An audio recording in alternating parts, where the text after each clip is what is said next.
Hello అండి అందరికీ. ఇక్కడైతే మనం సండే స్పెషల్ అయితే చూసేద్దాము. ఇది ఈరోజుదే. ఇక్కడ వచ్చేసి ముందుగా బగారా అన్నము పొడి పొడిగా చాలా బాగా వచ్చింది. నెక్స్ట్ వచ్చేసి చికెన్ కర్రీ, కొంచెం గ్రేవీ ఎక్కువే పెట్టాను.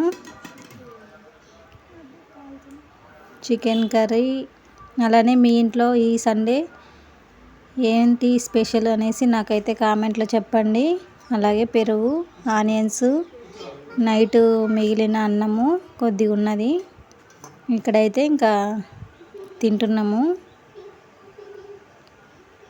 ఇది వచ్చేసి ఉదయం అండి. ఇంకా బ్రేక్ఫాస్ట్ ఏం లేకుండా డైరెక్ట్ చికెన్ కర్రీ, బగారా అన్నం అయితే వండేసుకొని తింటున్నాం. అలాగే మీకు ఈ వీడియో నచ్చినట్లయితే ఒక చిన్న లైక్ అయితే ఇవ్వండి. టేస్ట్ అయితే అదిరిపోయిందండి.